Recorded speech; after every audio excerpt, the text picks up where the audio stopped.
time for that. I'm just refreshing my... By the time I get all this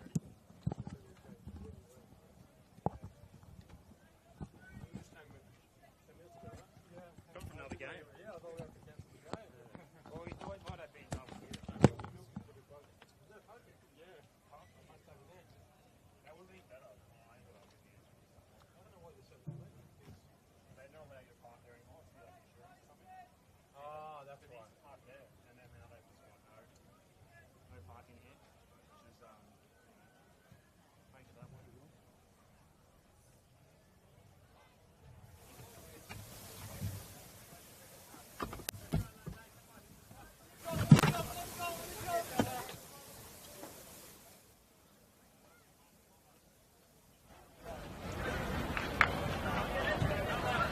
Both teams under pressure.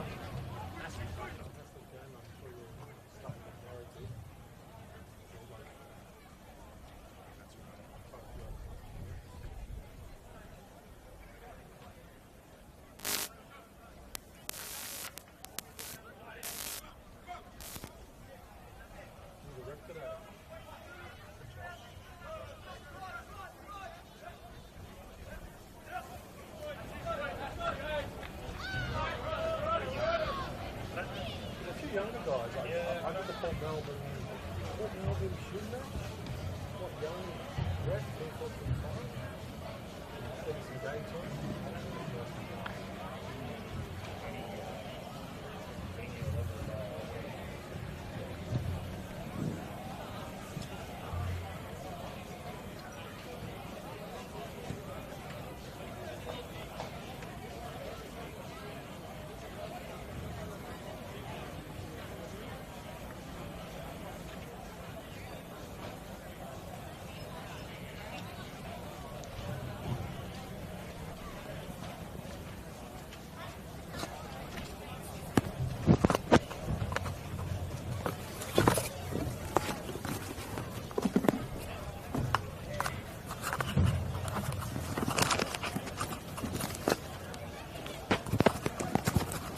Do a sound check in 2 minutes. When did you get back?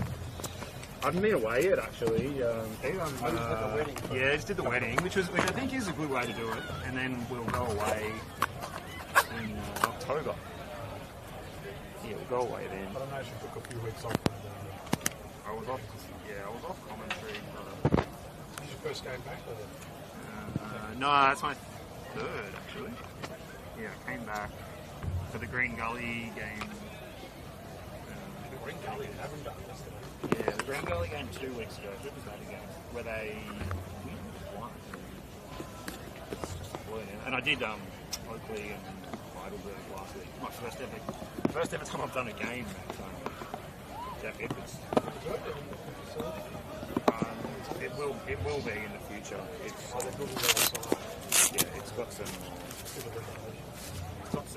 got a way to go still, but it will be good. I think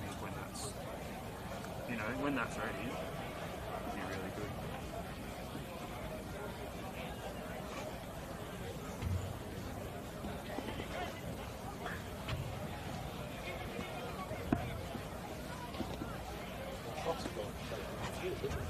Yes, yeah, exactly. Another one. Few all at once, Esteban. So we've been told that we have to look for Esteban here tonight. He's working around in the shadows somewhere as a possible successor to French. Keep an eye on that. I saw it supposed. Oh, right. You might know more than me. You do know more than me. I do know. We're off. I'll just I say think the one mics thing, are off at the moment. office. Huh? I think the mics are off at the moment. Oh, look, I think it's at his office. Yeah. Also, it's an assistant coach's office. Yeah, true. I'll raise it. Do you want me to amplify it or? I think just give it like what it's 10 seconds. Yeah, give it like Later on.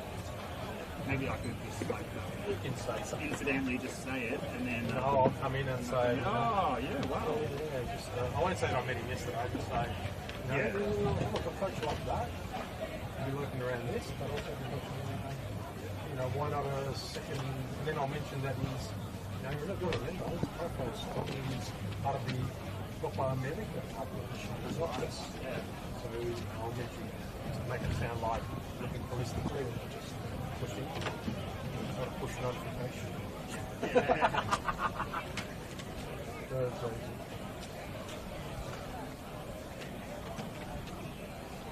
Yeah, you can raise it.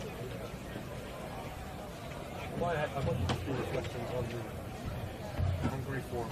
That'd be Friends, great. I'm very interested about something different. Because I think this game could be quite defensive and all that sort of thing. Sort of like, although they're both. Knights are a bit more look more attacking. Unless Morton plays back on. They've brought in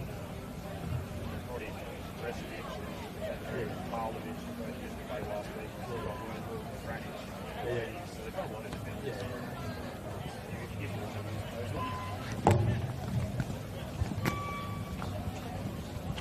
Alright, let's get some testing going.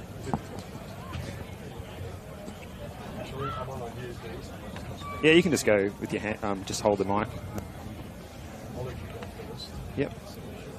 1 2 1 2 1 2. Testing 1 2. This is Steve's mic. 1 2 1 2. Hello. Good evening. 1 2 1 2. 1 2 1 2. Good evening tonight at Altona Magic.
Want me to do the check? 1 2 1 2. Welcome to Altona Magic Soccer Club, the home of Western Suburbs football.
in this most tumultuous of seasons, the most tumultuous week of it so far, is almost behind the Melbourne Knights head coach and favourite son, Ivan Franic, parting ways with the club on Monday. They arrive here at Paisley Park, desperate for the points in this all-Western Suburbs six-pointer. Altona are no stranger to the pressure of a relegation six-pointer, having rolled with the punches in a 3-3 seesawing thriller with Port Melbourne Sharks last Friday night that required experienced figure, the spiritual leader of John Stoichevski, the defender, to save the day, rescuing a point with the 94th minute header for a 3-3 draw last week in round 12. Hello and welcome to Paisley Park in Altona North, coming to you on the NPL Victoria live stream. Saturday evening football for your dinner time tonight, coming your way here from Melbourne's West in round 13 of the competition. Needless to say, the points on offer tonight couldn't be more vital for both sets of teams as they face the growing threat of relegation to VPL as it begins to loom larger and larger for both of these teams and the other teams located at the wrong end at the table.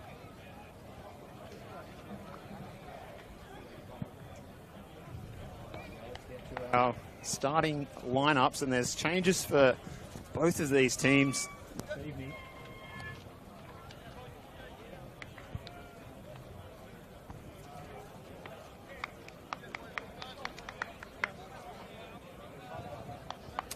We'll have a look at Goran Lozanowski's Altona Magic first, who bring in Christos Theodorakopoulos into the team for the injured Gildas Gomikaweza, who suffered a concussion incident last week. Christian Rossi has been dropped to the bench. That is the headline change. Ilya Shalamanov-Trenkov, the former Port Melbourne Shark, gets his first chance to stand between the posts for his new club, the Altona Magic. And there's no John Stoichevski in the matchday squad either after his late winner. He misses out today. So that means they line up in defence Kawaguchi, Bakaranikovsky, Omawewe and Gust in front of Shalamanov-Trenkov. In midfield, it's Mo Al-Hawley, scorer of the goal of the round last week, the Olympico, partnering with Saad Mukashar. Out wide, Christos Theodorakopoulos, Daniel Fabrizio, Bilal Habib in the number 10 role, and Anthony Frangi leading the line. And there's 4 changes to the match day, to the starting 11, should I say, for the Knights, with Breshevic, Karlovic, Lawless and Hurd coming in for Marzis, Carrigan, Anastovsky and Dunlop. So it sees Gab Matti in goal. In defence, it's a packed defence. Werndl, Franic, Bresevic, Karlovic, Nikolaides, Alex Hurd on the left. Steve Lawless may float to the right. In midfield, Jack Morton and Steve White, Kieran Bramwell to lead the line. Our man in the middle tonight is Joshua Drakeford, and we are about to get underway with the Altona Magic side, playing to the left of your screen at home, the Altona Lakes Golf Course end, or northern end of the venue. My name is Stephen Curtin, and it's absolute pleasure to welcome to the commentary position alongside me tonight, Peter Paleologus. Good evening. Good evening. Great to see you, Stephen. I've been away overseas, and great to be back. And this is a very important game. Actually, received an email early this week from the Football Victoria, NPL, and this is actually the match of the round. 2 teams towards the bottom of the ladder, but it is the match of the round for NPL Victoria. So it should be a fascinating, challenging match for both teams. As we know, both are under pressure, and we'll sure discuss that during today's match. That's right. Well, lots to play for these sides. That ball was put out of play by Alex Hurd, who's lining up on the right-hand side of the defence, the nominal left-sided player. So this is the first time, I think, this season that we've seen Nikolaides and Hurd both in the same starting 11. Those two have been job sharing a bit. The left wing-back role. This one's floated into the box. Fabrizio was arriving.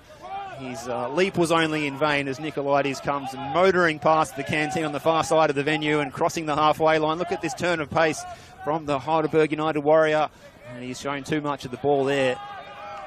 Altona are going to come back the other way as quickly as the Knights went forward. So a good tempo to this one early. This is Alex Gust starting at left back. Bilal Habib played in the number 10 role last week. Looks like he's starting wide left tonight to allow Christos Theodorakopoulos to line up in behind Anthony Frangi. So a little bit of a structural change there. And we'll just have a look at those subs for you tonight for Lozanowski's Magic. It's O'Keefe, Rodriguez, Sitsananis, Gillard, Kamara and Rossi, who was dropped from the matchday squad. He made one probably noticeable error last week that might have cost him his place. He got lobbed by a headed goal by Josh Markowski. What a thrilling game that was as well.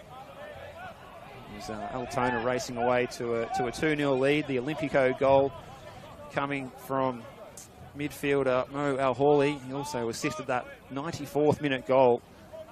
It was really last roll of the dice for the Altona Magic there after leading by a couple of goals, having to rescue the game with the point. And, well, no John Stocheski tonight, Peter. It's a big loss for the Magic. It is. He provides the stability, the leadership, the certainty in the back line, and he's missing tonight. But there's a chance that the one change I'm really interested in is Theodorakopoulos. We remember him last year, a very X-factor player. He hasn't had that much impact this year, not as many goals as his track record suggests. So looking forward to see him being unleashed as a sort of like a false nine or in the midfield and adding something to Altona Magic tonight. Yeah, absolutely right, Peter. And well, he's had to bide his time on the bench more often than not this season as well, has Christos Theodorakopoulos. And he has featured in all 12 games so far. Here's Fabrizio on the ball, the former St Albans Saints. Can he get a good ball in? Frangi is there. He got his head onto it, but he couldn't direct the ball into a threatening position to test out the Knights' shot stopper, Gabriel Mate. And Chris Oldfield is out for the season, so it's big shoes to fill, or big gloves to fill perhaps, with no Chris Oldfield, who's out with that shoulder injury for the remainder of 2025. Yeah, we're seeing quite a few keeper changes. In fact, also Altona, which I'm sure we'll discuss, has made a keeper change tonight. So the Bulgarian international, or former international Bulgarian player, we'll discuss him shortly. But yeah, Matty gets a chance. A lot of these players getting an opportunity, and that's the good thing about NPL. There is a bit of turnover in the teams, turnover the squads, and a chance for players on the bench or younger players to showcase. Absolutely right. Here's a bib again. He's well marshalled there by Thomas Karlovic. Bramwell trying to get on the ball, but he's lost out here. This is Saad Mukashar in the number 8. Gust. Grandelski.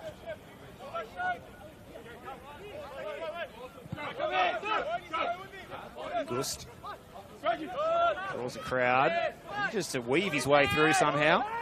And then Joshua Drakeford will blow up for a foul here against Joey Franich, who is starting in midfield. Looks like he's starting as one of the 2 6s there, Peter. So an interesting move there. The nominal central defender lining up next to Steve White in that double pivot there for the Knights. Correct. I'm just looking at the formations. The Knights, very interesting, playing the 2 wing-backs, 5 at the back. The 2 wing-backs are Morton and Hurd, and then you've got the 2 anchor midfielders, and then 2 in front of them, and a sole striker in, I think it's Bramwell. So very interesting setup by Elvis Bracalo. Here's the early ball in across the face, and it's tucked away. Daniel Fabrizio on the score sheet. Only a matter of minutes have gone here. A really good ball in low and hard across the Melbourne Knights penalty area, coming from Mohamed Al-Hawley. And, well, fine finish from Fabrizio. He just had to tap that one home. Fabrizio, fantastic finish there. Al-Hawley coming on from last week. That Super Olympico goal or corner goal, whatever you want to call it, Steve. But today, really just split him open, and right place, right time for Fabrizio. He's got that sort of, I would say, he's the type of player that gets in those positions, but his conversion hasn't been that effective this year. But what a great start for Altona Magic. They're going to be very, very confident. I can see they're all talking to each other right now, so very excited and up for this. Well, Altona Magic, they're the guilty party in terms of low scoring this season. Only 8 goals scored in their 12 games so far. We'll make that 9 now. And that didn't take long at all. They've had 5 draws, the most of any team in the competition. 3 of them have been 0-0. That won't be happening tonight. And it's up to the Melbourne Knights to find a reply here. Here's Morton combining with Bramwell, the little 1-2. And it was Al-Hawley again, the number 16 there, getting his foot in there. What a good run, a good combination with Bilal Habib to set up that chance. And here is Habib on the ball again, who's enjoying the space to operate down this left-hand side. He's deployed the shoot-on-sight policy there, Pete. Not sure if that was his best option, but nonetheless, it still did warm the palms of Matty. Probably wasn't the best option. I mean, if you saw there, Altona, very attacking mindset. There are a couple of moving up, Frangi and Fabrizio had 3 options there, didn't take them. However, I think Altona showing their intent, their attacking intent early on. The Melbourne Knights, they appeared to line up in a 4-4-2 last week against Dandenong City. Kept things scoreless until half-time, but then conceded goals from Latham and Webster. Latham from a well-worked corner and Webster scoring a header from a free kick opportunity. So a couple of opportunities that the Knights will have rued last week. And of course, that was the headline news. Ivan Franic and the club parting ways with one another, a club legend and as a player and coach. Uli was player coach this time last year, in fact, and that's where we see Steve White playing that role in particular tonight. And they've also got Elvis Bricalo, who's the nominal coach or assistant coach on the bench overseeing things.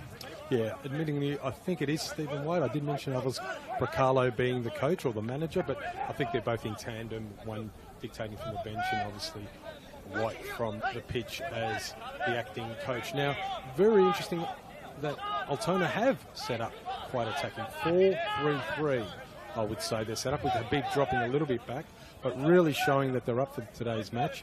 Obviously, last week's was very high scoring, so they know they can score, just got to get it tight in defence. As heard, on the line is Franic, who's enjoying the licence to play a bit further up the park. How to play those subs again for Steve White / Elvis Bricalo side tonight. Carrigan, Marzis, Dunlop, Anastosky against his old side where he was scoring 7 goals here last season. Also Mark Petheriotis has got a couple this season since coming in from Victory, and also the sub-keeper is Adrian Vulitic. Here's Gust, who's been busy. Just a 7-iron up the line. Now close to the Altona Lakes golf course here. That's a nice touch by Frangi, another player who's represented both of these sides. That mid-season transfer after starting the season with the Knights in 2022 did Anthony Frangi, and then ended up at the Dandenong Thunder. Scored 4 goals for the Knights in his time there that season. Yeah, very interesting player, Frangi, and someone, I think he's leading goal scorer with 2, but I think the opportunity for him to really lead the line and just show something with good creative players around him may show tonight, because he's very active in coming, getting the ball, as well as leading the line. So expecting a big game for Frangi. It's the snapshot from Hurd on his non-preferred. It's going to be bouncing down towards the railway yards there. So enjoying getting the start tonight. Alex Hurd, he had to bide his time and come on in the final 5 minutes last week on the Sunday afternoon match at Knight Stadium. Yeah, look, it's good to have an opportunity and to show what he can do. He's normally a winger, and a lot of wingers do get translate to wing back, so he's got an opportunity to show both sides, his defensive and attacking side, and the young players need starts, and we know that. All the way out to receive this one with his feet and switch the play. Thomas Herndl, another player who's played for both of these sides, a really good leader at the Altona Magic a couple of years ago, coming down from New South Wales football system there in Sydney, and ending up making the switch within Melbourne's West. Here's Lawless, the player back into the starting 11, who was on the bench last week. Here's Al Hawley colliding with Habib, who just trod on the ball, but it's all okay. He keeps it out in front of himself. Gust. For Andy Koski, switching the play. Olam Wewe getting a start tonight in defence with no Johnny Stoicheski.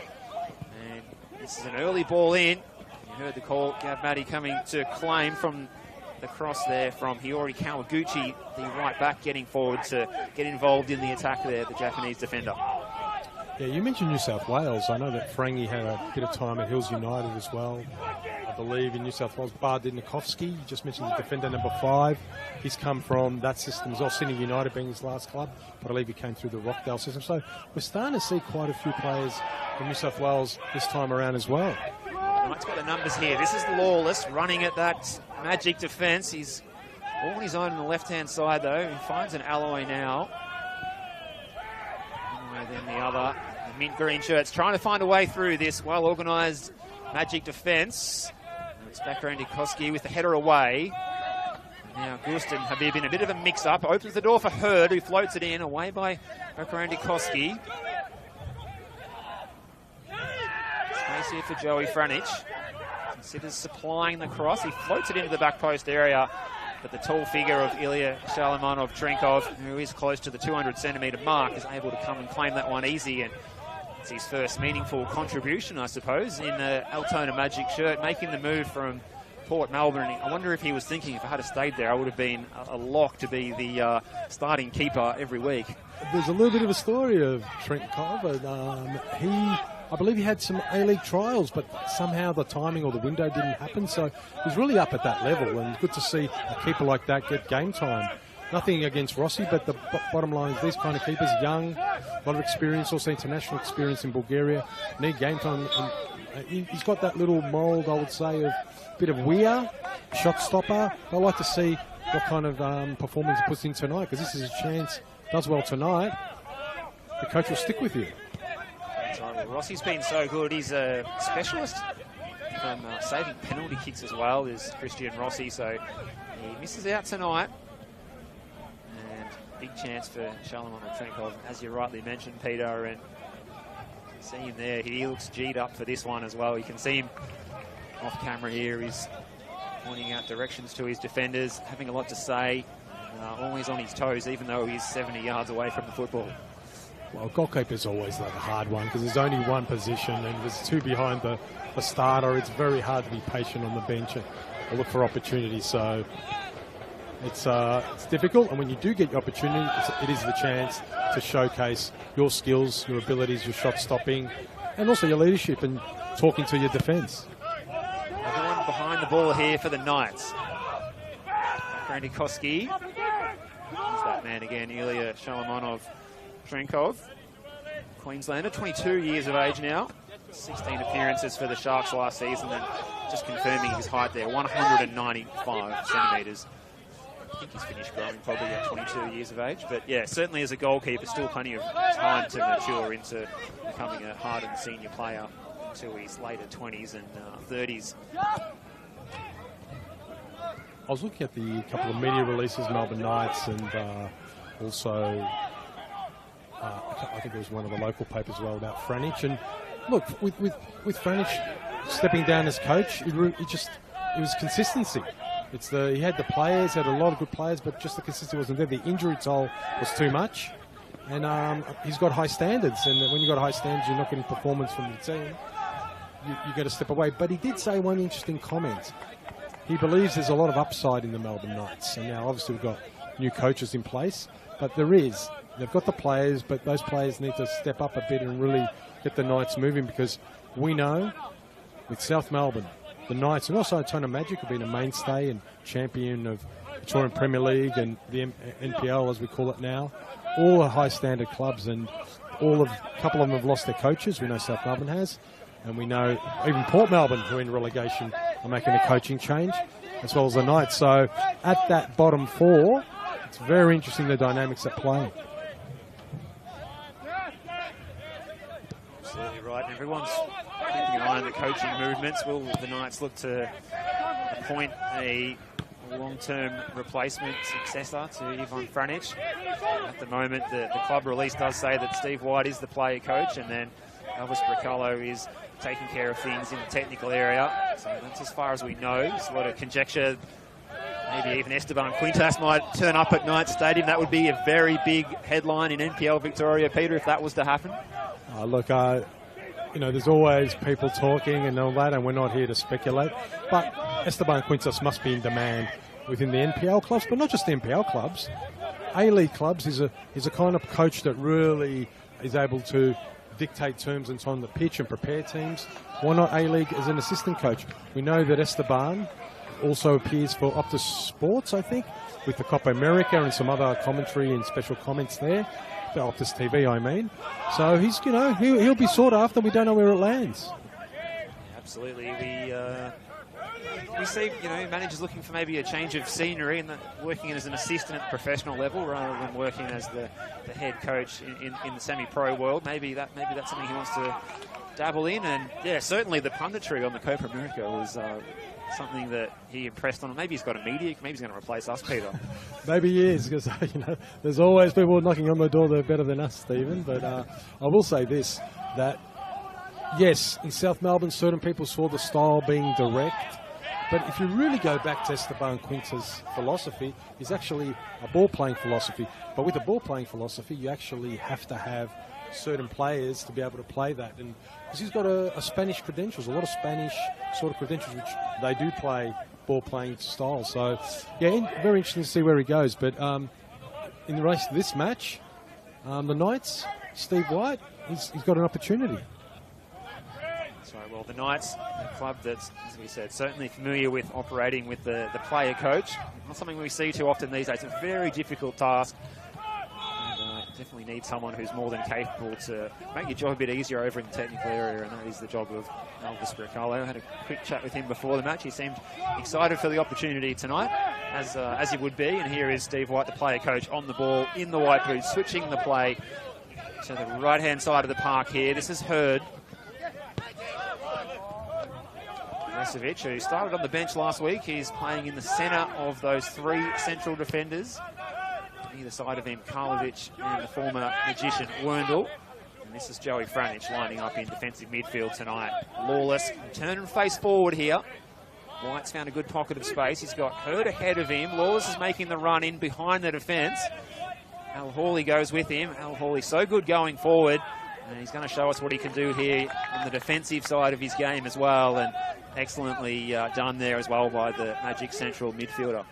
Yeah, I've been looking at all the good work rate. I mean, we know what his attacking threat is, but to follow back Lawless, because Lawless actually has had a bit of license here. He's played a bit on the left, on the right. He can come across the midfield and also assist Bramwell as an attacking threat. So he's got a lot of license. And when you're a player that's dealing with these type of midfielders or attacking midfielders, you have to track back. And Hawley really showing there that it's important not just on the attacking front, but to track back free style or free type of midfielders who've got a license to play. Magic in possession again here. This is Alexander Gust. Frangi dropping a little bit deeper to pick up possession.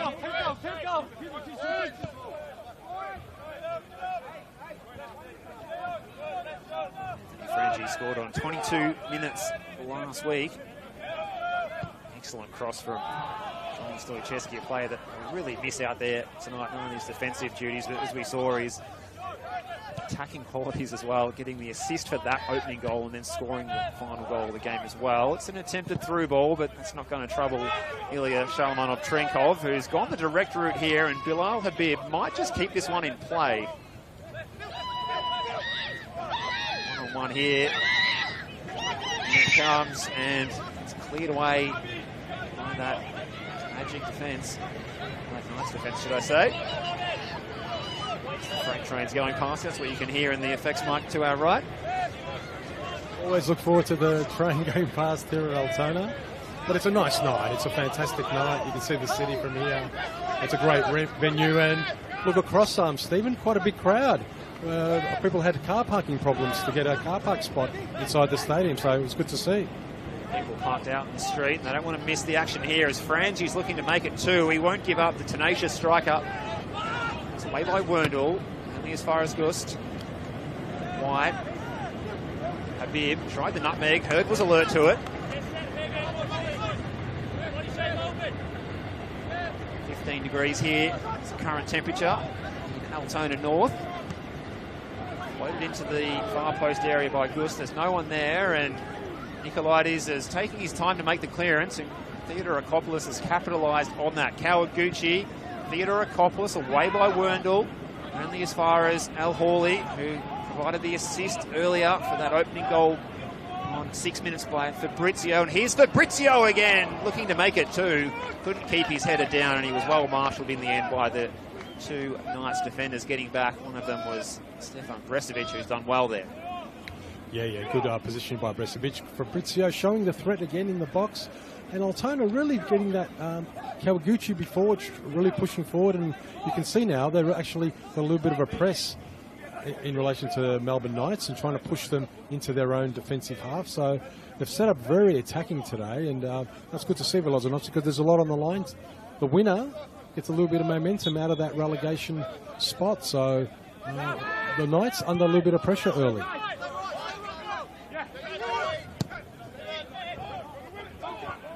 Ball forward here from the Knights. Janikoski's done well to find Shalamanov Trenkov. It's like Jack Morton's the player who's pushed up to put the pressure on the goalkeeper. Normally to seeing him appearing a little bit deeper further back. And here's Nicolaides. Actually, he tried the shot there, I think that was. And he's going to win a corner here. The first Melbourne Knights corner of the evening comes on 23 minutes. So perhaps a chance for the tall timber, including Bresovic, Werndl, to get forward and put some pressure on these Magic players who are enjoying themselves out there so far, leading this one 1-0. You can see the body language. There's a bit of a attacking mindset, as I said before, a bit of free license, and Altona really up for today. In it comes to the near post area. Shalamanov Trenkov came. Nicolaides had his shot charged down by Saad Mukashar. And here's Fabrizio. Well, Habib providing the outlet option. He's out wide right, and making the overlapping run is Theodorakopoulos, who's got a good centre of gravity here. This is Theodorakopoulos cutting it back. Well, we had a couple of Magic players there in the red and black shirts, but he only succeeded in finding the mint green, and they missed the opportunity.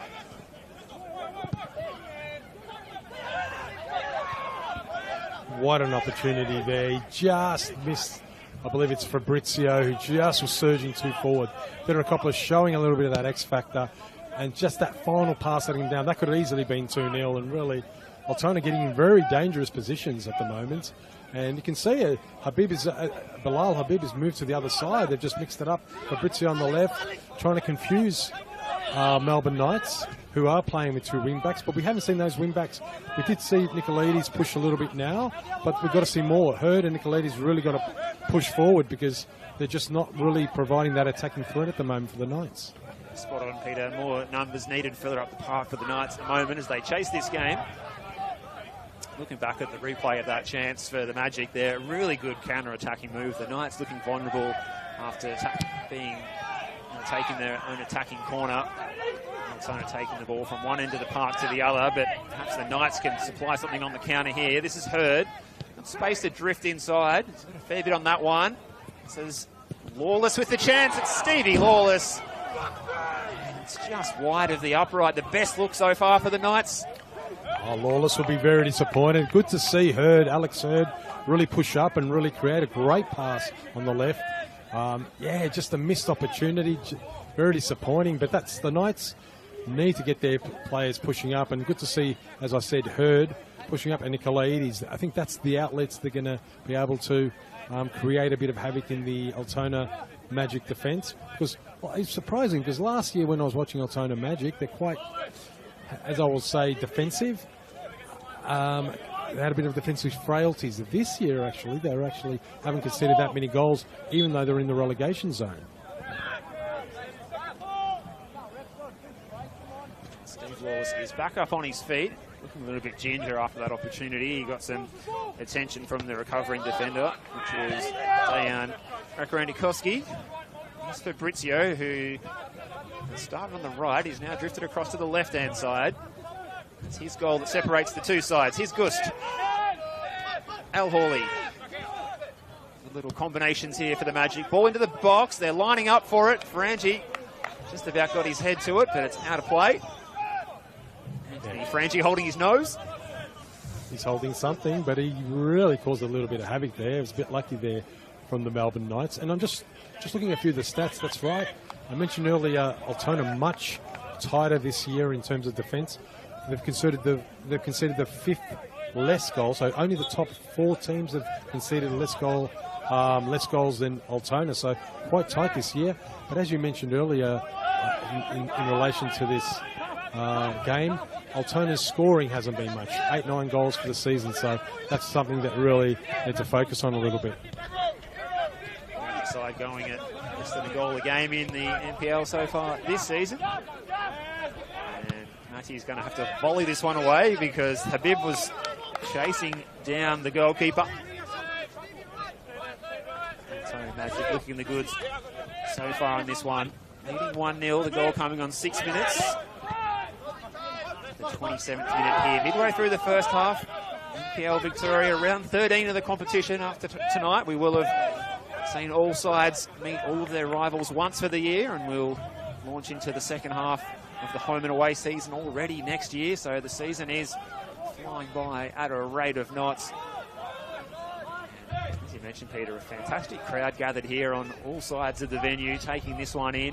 15 degrees, not bad temperature for watching football. Ball aimed in behind for Bramwell, but it was well read again by Bakran Dukoski. Bolovic allowed that one to bounce, but he's going to pick it up eventually.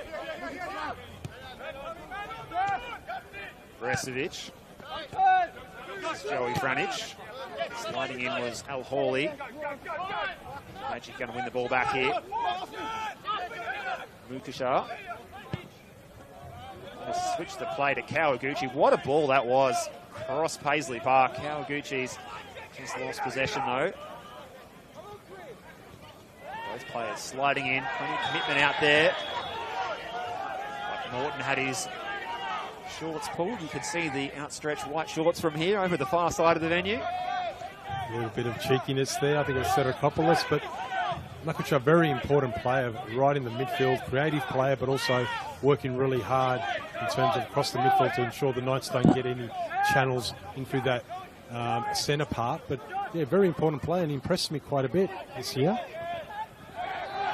Players going to ground. It's away by Olumwewe. High boot there from Joey Franich, but play's allowed to continue. Al Hawley's down holding his face. He's still down, so we're going to have to stop play here. It did look a little dangerous. Josh Drakeford allowing the game to go on. Franich's boot was raised at a head-high position there. Yeah, I was actually watching the assistant referee. The referee actually was looking at the assistant referee whether it was high. Maybe didn't see it. It was possibly a little clip, but it was allowed to play on. But we don't want any dangerous stuff in the game, so we've got to make sure that the players are taken care of, especially in that head area. So I think the referee just let it go. He wasn't too sure. Obviously, the Altona Magic bench were quite animated about it. Looking back at the replay, there was no contact, fortunately, for Al Hawley, except for anything with the ball. So he's going to be okay to continue. Olumwewe receiving from the drop ball. Tawfiq Olumwewe getting a chance. He's on the bench last week, getting the start tonight, facing Johnny Stoicheski, not in the matchday squad this evening. Nice little dummy from Mukashar. Olumwewe and Theodorakopoulos now picking up a good pocket of space, and so intelligent at finding those half spaces and getting involved in the game. So certainly the crowd here getting full value for money with him in the Magic starting 11. Another entertaining player is Habib, but his boots have turned into ice skates over on the far side. Some sections of this pitch a little slippery as we walked out there and had a look pre-game. There's an area of grass that's been relayed at the northern end in the 6-yard box as well that we saw. You can probably see that on your camera, on your TV at home if you're tuning in. I do hope you're enjoying this one wherever you are, Melbourne, regional Victoria, interstate or overseas. Steve Curtin and Peter Paleologus here with you for Saturday evening dinner time football from Paisley Park here in Altona North. And it's Dan Fabrizio's goal on 6 minutes, set up by Mo Al Hawley, that separates the two sides. The best chance so far that the Knights have had fell to Steve Lawless, who was unable to get his attempt on target. Olumwewe driving forward, touched by Frangi. Habib looking for the little 1-2. It was well read by Bresovic.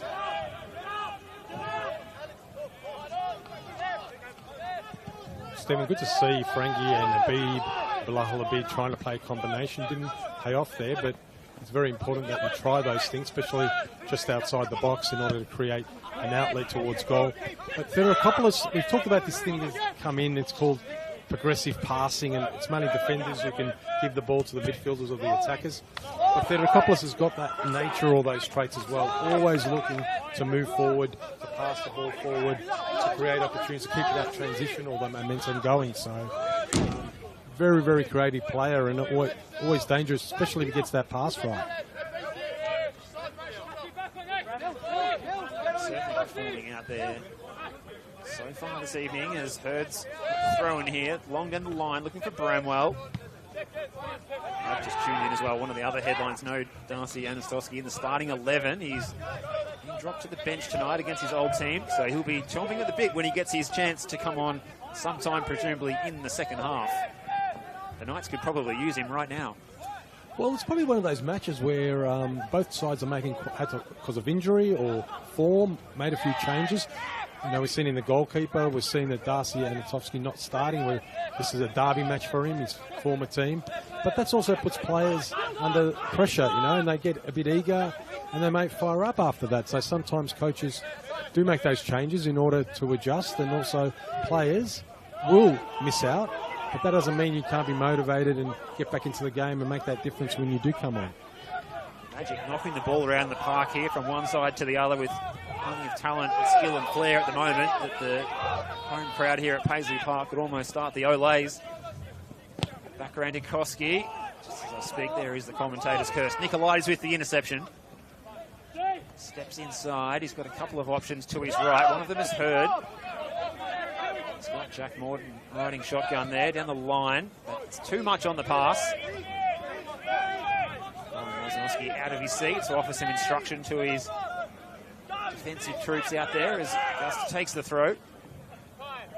Hawley's touch was a little too heavy this time, and Morton's going to win the ball back.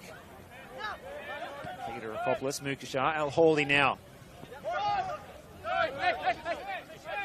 Just ball in the line. Habib is in a good pocket of space here as well. A little nutmeg on Karlovic. Still he goes, Habib. He's got Frangie providing the support, but he's happy to settle for a throw in here for the Magic as referee Josh Drakeford checks his watch. And the assistants tonight, Stephen Raslog and Aidan Skinner. Ugo Arslan is the fourth official, overseeing things between the technical areas as we wait for the throw to come in here from Alexander Gust. Bit of a juggle from Habib, but he's shown too much of it to the boys in the mint green shirts. Karlovic. Into a bit of a scrap here. Mukashar competing for it. Karlovic again. Brandikoski, from Sydney, representing here in Melbourne. Through the youth system at another prominent Macedonian club in Rockdale. Now here at the Altona Magic. It's Fabrizio. And flags up on the far side. Fabrizio had quite timed his run to perfection. Yeah, just missed-time run there. And Goose was getting into a very good position. We haven't seen Alex Goose go forward much. I mean, he's obviously got a bit of pressure being put by the other young player, Hurd, on that right side, but or the left side for Goose. But really, that's the opportunities you want, someone to push in, but unfortunately wasn't offside. But very attacking mindset, I would say, Altona, and not afraid to play. Not something that commentators have said too many times about the Magic this season. As we said, they've had 3 0-0 draws. Shalamanov Trenkov using all of his penalty area there. But he'll be desperate for a clean sheet tonight in his starting debut here. Or his actual, just debut for the Altona Magic. Riding his time on the pine with Christian Rossi in between the posts so far in the earlier 12 matches this season.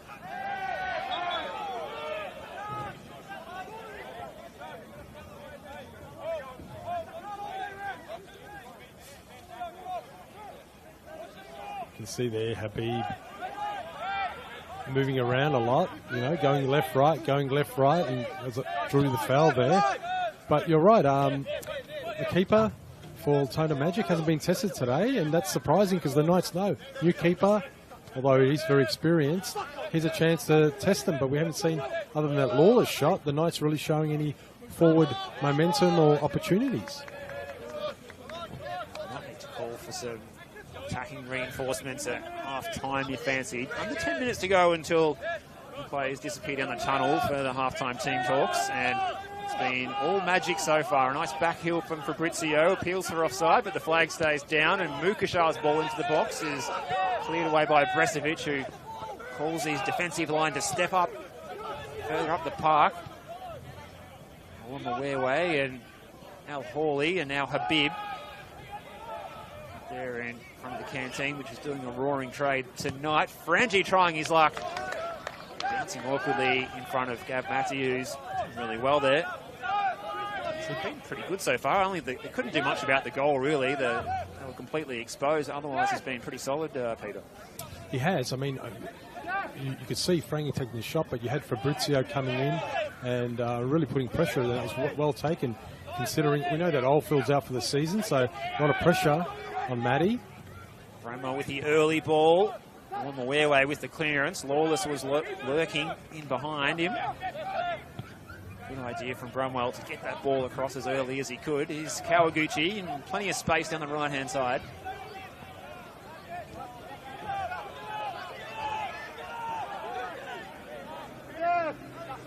Kawaguchi's played every minute so far this season for the Magic. Ever present in the opening 12 games. Here's Alexander Gust, now the fullback, and his passes off the back of Dan Fabrizio, who curses his luck, but he won't mind too much, being the solitary goal scorer out there in this match tonight. Yeah, well, I mean, we're approaching pretty much this is the halfway of the season, right? So we know the transfer window or the registration window is later on in the season, maybe with 6, 7, 8 matches left, which is a bit unusual. It's been like this for a couple of years, and really teams like Altona, South Melbourne, Melbourne Knights, of course, here today, all in relegation trouble, haven't got those options to bring in some transfers or make some changes. So it's an interesting situation, and today that's why this match is very important. Halfway the season, take the points today and get some momentum out of that relegation zone. And Peter, it's a problem that we hear fans, coaches, players complaining about time and time again in the NPL system. Is it something that we're likely to see a possible change at some point in time, or is it that set and forget that the A-League system is going to dictate what happens in this department with the transfer window in domestic football in Australia, and it's not going to change? I think there's a couple of dynamics at play. One, we've got the Pilot second division, which is more of I would say, group league. What happens there? We've got the A-League. We've seen some, we're going to have reductions in salary cap, at least the APL, the Australian professional leagues. They want to bring down the cap to 3.5 with only one marquee outside, down to 3. We know they can't do that because there's a CBA, a collective bargaining agreement in place, which makes it very difficult to do that. And also they need the imprimatur, or I should say, to make it simple, the agreement of the players, the Professional Football Australia, which are the player union. So that's going to be difficult. But that's in play. Just pause here as Kawaguchi plays it in again, well away by Bresovic, who's really been providing that tall defensive option in the middle of the back three. But Frangie's in behind here, and he's smacked home a second for the Magic. What a fine finish from Anthony Frangie, who scores against his former side. And as we approach half-time, it's not looking good for the Knights, as Altona Magic are looking like climbing their way out of the relegation zone. A fine finish from Anthony Frangie. Thank you so much, Steve, for stopping me there. That narrative is getting ahead of itself, but what an exciting goal. Frangie really hammered that away. He's been lurking. He's been showing a lot of danger. He's been getting in very good positions. Only scored two or so goals this year. Has got the potential to really be a leading goal scorer and finally unleashes. But I think that's Altona's been very pragmatic at the back, been very attacking mindset. The midfielders are playing a very strong game, and I think that's played a big role. And you see the crowds firing up because they know this is one of their better games for the season, and already 2 goals. That's 20% of what they've scored this year, Stephen. Well, the Magic, they've been written off by many pundits this season, but the crowd here really is, as you say, Peter, finding voice. Kawaguchi influential in the move down the right-hand side. And then it was another assist by Al Hawley, but Frangie receiving the ball. He had so much to do there, turning his Knights opponent, opening up the space, and then just sat up nicely, and he smacked it in. It looks like it might have beaten Matty at the near post as well, as we heard that one nestling into the back of the net. What a fine finish. Power and precision from Anthony Frangi. And here he is on the ball again, combining with Fabrizio, the 2 goal scorers for the Magic so far. Theodorakopoulos, Kawaguchi, or not the best first touch by him. And the Knights need to find something here. Franic. Lawless is the target. Olumwewe is the man to beat. Good duel out there in front of the President's room, and it's going to boil over here between these 2 players. Joshua Drakeford putting in a sprint effort there to separate the 2 opponents who were standing ready to square up to each other. Well, different physiques, but both aggressive, assertive players who don't want to take a foot back. So, yeah, I was talking earlier, Stephen, before that fantastic goal by Frangi, about there's some dynamics at play. I mean, you've got the second division, you've got the A-League changing, and then you also got the NPL. I believe next year the point system is going to go.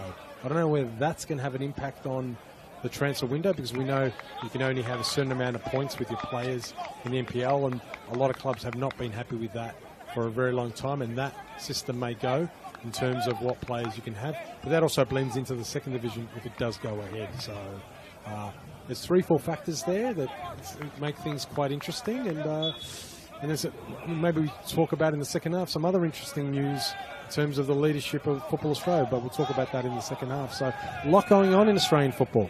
Well, don't go anywhere after the halftime break, which isn't far away.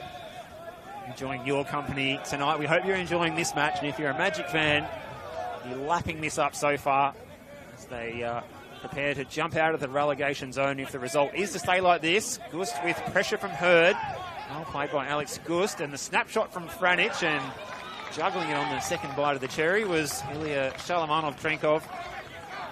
It's a pretty easy save in the end. Just an awkward height for the taller man. The 195-centimetre frame. Had to readjust a little bit, but got his body behind that one from Joey Franic.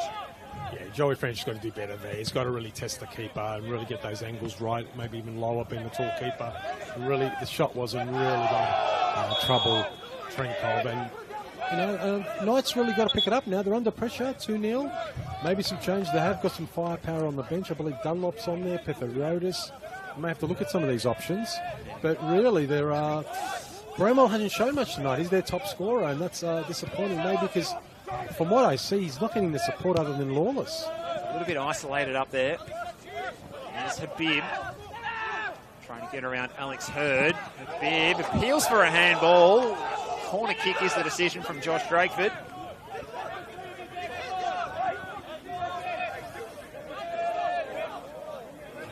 So the Knights can ill afford to concede a third here. The shadows of the halftime break.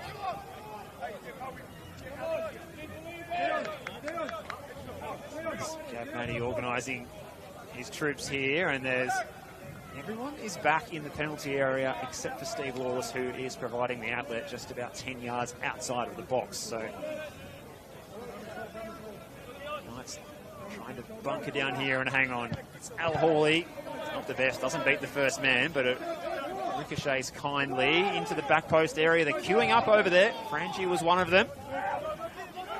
It's going to be away by Karlovic. He's got no one really ahead of him, and his attempted long ball is blocked. You can see the intensity in the likes of Anthony Frangi. He's that kind of player. He'll chase lost causes, he'll chase, harass, and he'll keep doing it until his number is up on the substitutes board on the sidelines. Yeah, you mentioned Karlovic, who I believe is from Melbourne Victory or one of the A-League Academy teams. Good to see a younger player get an opportunity, especially in the centre of defence or across the defensive line. We don't see that often with younger players. But it's a good test. I mean, Frangi, you need to play against players like Frangi, put the pressure on and show what you can do. But Frangi going left, right, he's on tonight. He knows he hasn't had the biggest season, but today's the game where, you know, he unleashes his talents and the ability to bring Altona the points. See the Knights substitutes. They've just come back from their warm-ups, and I wouldn't be surprised if we see maybe 2 to 3 changes at half-time. Watch this space as we are now into first half stoppage time, and it's goals from Fabrizio and Frangi. Anthony Frangi against his former employer here tonight. That see the Magic leading by 2 goals to 0 this is a scoreline that would see the Magic jump out of the relegation zone at the expense of the Melbourne Knights. Yeah, the big 3 points, and even South Melbourne could be under pressure there, depending on other results. But really, this is right in the middle of the season, and sometimes we say that it's a do-or-die game, or it's a 6-point game, as sometimes some commentators say. It is that type of game because it's really crucial in the sense of where both teams sit. Josh Drakeford has seen enough of the first half, and the players are going to disappear down the tunnel, and it's a rousing ovation from the crowd that's gathered over there under the veranda in front of the bar. They've enjoyed this, not only the scoreline that we've seen here, the 2-0 lead for the Magic, but the way that they've gone about it, the style of free-flowing, swashbuckling football that has been something that hasn't been associated with football at Paisley Park this season. This has been something that the fans are lapping up here. But for the Knights, there's a lot of work to do, Peter. There is a lot of work, and as we mentioned, a couple of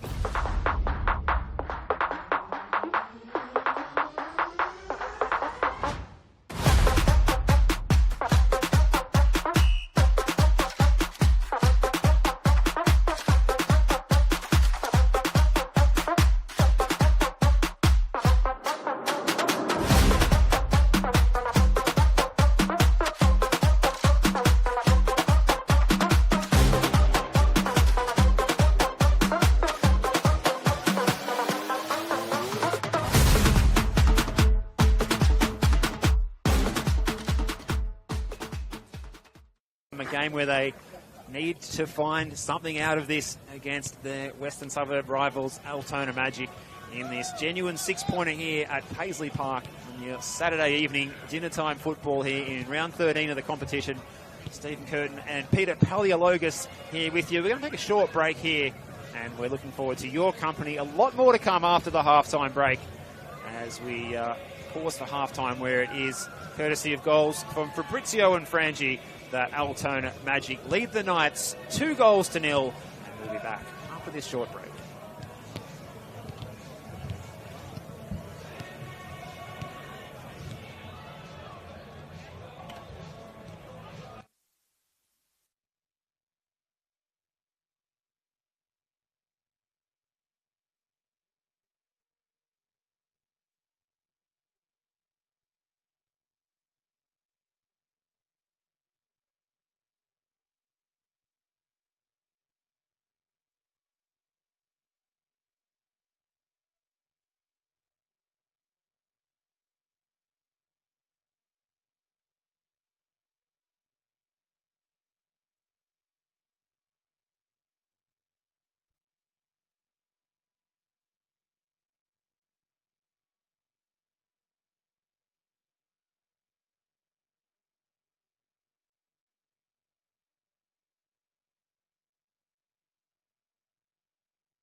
welcome back to the second 45 of this one. It has been all Altona Magic so far. They lead this one 2-0. Goals from Fabrizio on 6 minutes, Frangi on 41 minutes, and the Melbourne Knights without Ivan Franic, who left the club on Monday. Steve White taking over as player coach, supported by Elvis Brecolo. And they've got it all to do here, and they've made 3 changes at half-time. So coming on into defence is Ben Carrigan. Also, Leo Marzi is out there as well. And the other one is Fraser Dunlop coming on as well. So triple change at half-time. And if there was ever a situation where you're going to see a triple change at half-time, Peter, this is it. But speaking of what's happening in the league, it's a bumper night of NPL Victoria football here in round 13. And there's goals flying in all over Melbourne tonight. Yes, we just had a quick look at the results at half-time. A couple of games. Dandy Thunder leading Preston 3-0. What a result there. We're not even in the first 20 minutes. And we've also got another game. And Hume City in front of St Albans 1-0. But the one, Dandy Thunder, 3-0 in front of Preston. That's a bit of a game changer. We also looked a bit at the ladder as well, where with the Altona Magic, if they win tonight, they jump South Melbourne and Melbourne Knights. So really, pressure's on for all teams. So just confirming the players that have come off. So it is Breshevic off for Carrigan. Here's Carrigan on the ball here as well. So looks like the Knights have got a few more players advanced further up the park. Leo Marzi is standing up top in a front three with Jack Morton and Kieran Bramwell. Darcy Anastosky, the player that a lot of Knights fans might have been hoping to see at halftime, hasn't been brought into the fray yet. Here's Habib, Bilal Habib out in front of the President's Room on the far side, looking to pick up where they left off in the first half. Floats it across to the far post. Kawaguchi, the right back, has got forward. He was the target, but it's well defended here by this Knight side. And here is the fresh legs of Leo Marzi playing the ball in behind for Bramwell. It was a good idea.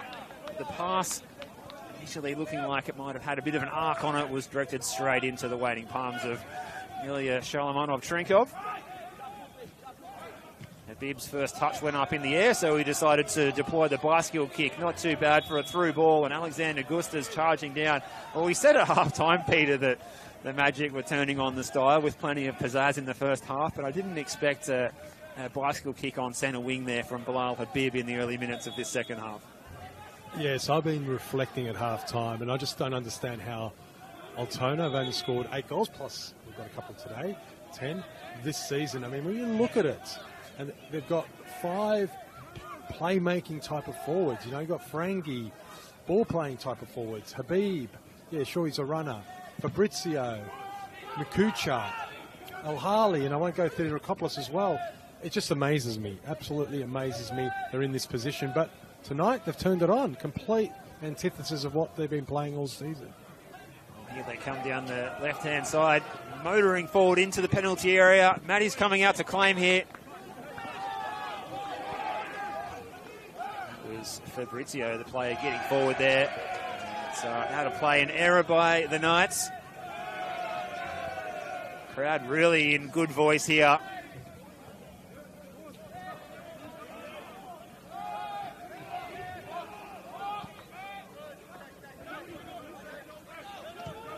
You mentioned Mars. Good to see him back. I think he was one of the, although there was a bit of a foul there. Well, advantage is given Frangi. Carrigan, the half-time substitute, was called upon by the Knights defence to repel the danger for the flick on from Bramwell. I think it just went over the top of his head and it was away by Alexander Gust. Well read by Alex Hurd.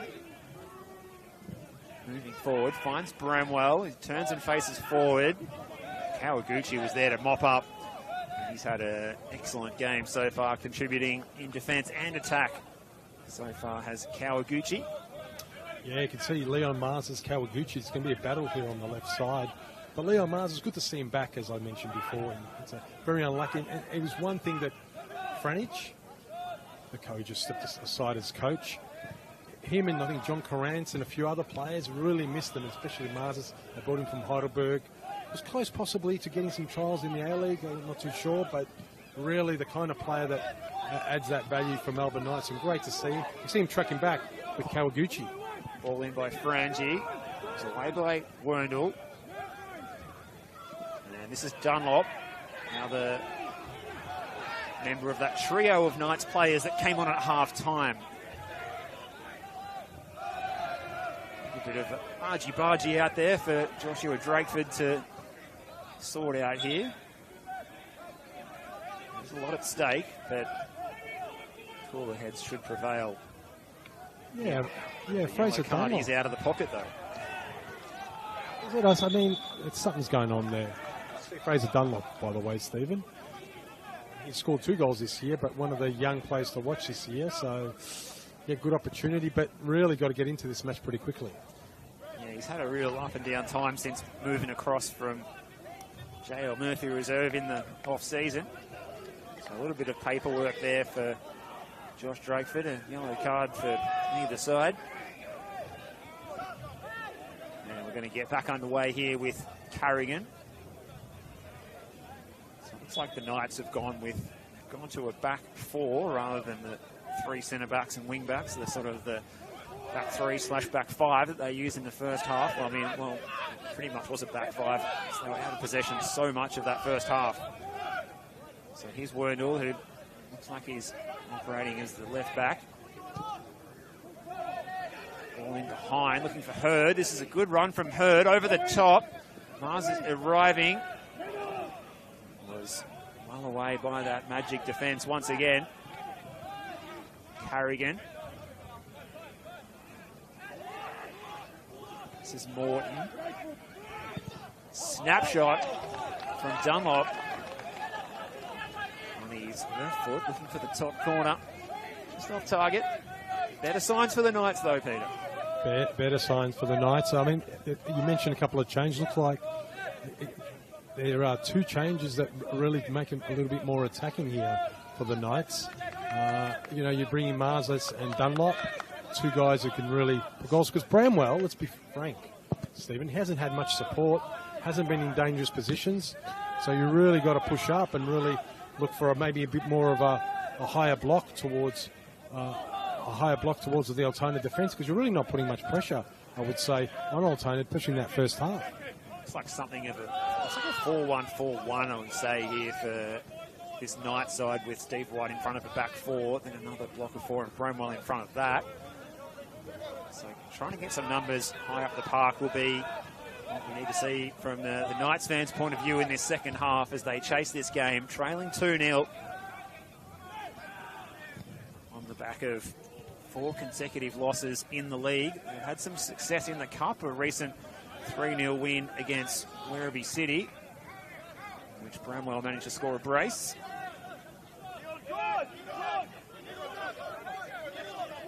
Possession again here. Nicolaides on the line. It's a decent first touch as well by Leo Marzi, and he could be in behind here. Marzi is sliding in Olema Wewe, and they scramble it away, do the Magic. Like a high foot by Steve White. The play's going to continue. White in possession. A bit of drama, though, in the penalty area, and a couple of players still down, Peter. Yeah, Mars has got in behind. Olema Wewe, what a tackle, and also the goalkeeper positioned himself just right. Mars was in there. He just pretty much needed a shot just to get it on target, but unbelievable the scrambling by the Altona Magic defence. I've been looking at Stephen White, obviously, officially, he's the coach, player coach. He's been a bit quiet out there, probably showing his leadership through his actions, not so much through his talking too much, but maybe he needs to rev up the players. But that's a sign, a very good sign for Melbourne Knights, and Mars is already making a difference, Stephen. That's right, as the trainer is out here for Ilya Chalanov-Trenkov, so this is not what he wanted, making his debut out between the posts for the Magic tonight after biding his time on the pine for the opening 12 weeks. He's on track for a clean sheet, but he's just going to require some treatment here after coming together in that previous phase of play in which Leo Marzi nearly scored the first goal for the Knights tonight to bring the score back to 2-1. He wasn't able to, but it was a good move nonetheless, with the closest that the Knights have come to scoring so far. Yeah, they haven't really, so far as you say, they haven't really tested Trenkov, Ilya as a keeper. So he's okay though, and that's a good news for him and good news for Altona. He looks pretty steady in goals, but I think the pressure will be coming in the second half. The Knights are desperate, and you can see they're up for it in terms of getting more of an attacking mindset happening. That's right. As we mentioned before, this result, if this is to stand as the result tonight, a win for the Magic that will condemn South Melbourne and the Melbourne Knights both to drop into the bottom three this evening, along with Port Melbourne, who are the cellar dwellers. Bottom three going down this season. Shalamanov Trenkov looks to have recovered well. He sends the ball long, headed by Wyatt. Bramwell did okay. And here's Dunlop, who looks like a man possessed as he surges forward. And Bramwell cutting the ball across. They're queuing up here. Marzi. Franich goes down. Gives away the free kick against Joey Franich.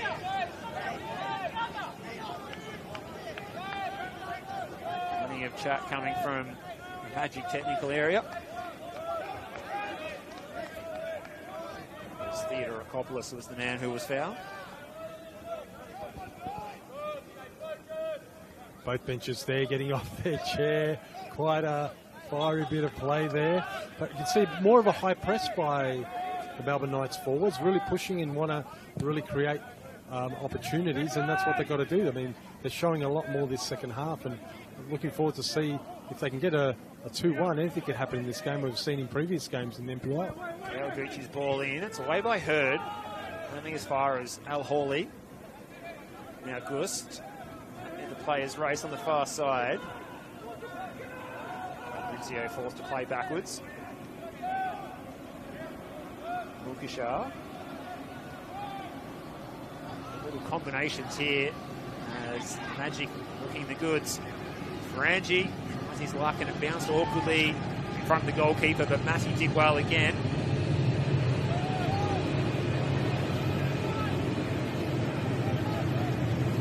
We've got another train going past us. Sorry, we're just our effects Mike will pick that up, Steve. Certainly the train spotter's venue of choice. This one is the long ball over the top. Marzi is the target. Diminutive attacker, starting from wide positions and then making those runs in centrally to test out the Magic defence. He's been a bit of a handful for the Magic defence as well. Might have been on the score sheet a few moments ago if it wasn't for Taufik Olemewewe. Good to see the Knights using Mars as a more of an attacking force now that he's back. He did play quite a bit in the defence, I would say, of Heidelberg, or as a wing-back, if I can call it that. But really making a difference and supporting Bramwell a bit much, and that's what the Knights need. They really need to, in the next 10-20 minutes, they need to get on scoreboard. Shalamanov Trenkov looks like he's shrugged off any injury concerns after the trainer was out to see him just a few moments ago. No hurry to get the ball restarted. Bramwell not happy with the time being taken by the Magic shot stopper. Frangi using his body on Carrigan. Physical duel here, and Frangi again employing the shoot on site policy as that one bounces across towards the freight train heading westbound towards Adelaide. The shot was headed towards Port Phillip Bay. Yeah, Frangi's, I think he's on tonight. That's his third shot. He's missed two just recently, but really up for it and really want to test the keeper. And we know in that first half, we saw the replay, beat the keeper on the near post. So when you're really in a bit of scoring form, you're going to have a couple more shots to test that keeper out. Real rainmaker here. Kawaguchi does really well. Nicolaides putting the pressure on though. Forward by Mukishar. Frangi's the target. Wendell rose highest. Sliced forward by Hurd. Intentionally sliced though. Wendell competing. Aerial ping pong here at Paisley Park at the moment. Kawaguchi gets it back on the floor. No one wants to hang on to the football, it seems. Marzi. It's past the challenge. Goes to ground eventually, and a delayed whistle, and might be some trouble here for Kawaguchi as Joshua Drakeford is calling him over for a discussion. And the yellow card is out for repeated fouls, was what I could derive from that discussion from up here in the broadcast position, Peter. Yeah, yellow card. I mean, Kawaguchi would probably be one of the leading players for Altona, really up and down, up and down, up and down. Altona now getting a little bit more compact. You can tell they're just dropping back a little bit more, want to retain a little bit the defensive posture and also maybe take a little bit of sting. Melbourne Knights have started strongly the second half, but they're much more compact. I notice Altona, especially defensively, compared to the first half.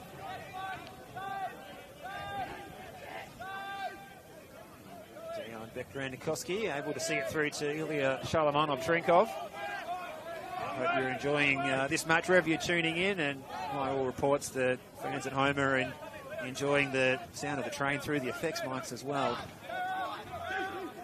So, as well as the picturesque Melbourne skyline over on the far side. When we're getting the ball out of play. Well, it's Joel in East Geelong who's tuning in, enjoying this one. And we've got viewers far and wide, as we always do, Peter, and it's great that we can bring these matches to not only Melbourne, but international audiences as well, week in, week out on these live streams that, as we mentioned earlier on games we've worked on earlier this season, the ratings this season have been absolutely fantastic.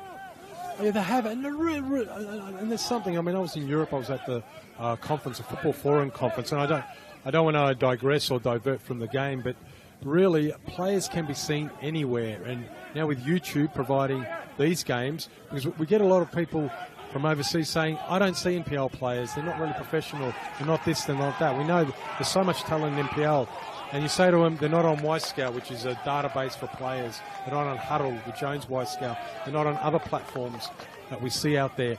The analytics are not there, but with the YouTube broadcasts, a lot of these players, and we've got some exciting players here tonight, I mentioned them before, get a chance to showcase. You can always say to a scout, always say to an agent, always say to the club, get on YouTube, have a look at the match, and you'll see some really good players that maybe are not on the major platforms where clubs look at first instance.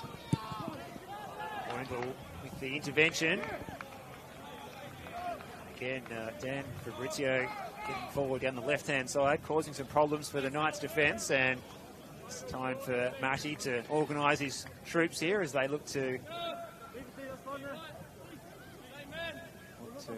set up the corner, to defend the corner. Al Hawley, who, well, Knights won't need any noting that he did score from the corner last week.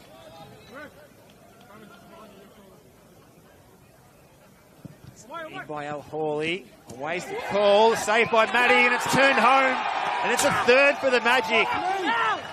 And it's Christos Theodorakopoulos who gets his first goal in Magic colours in the league.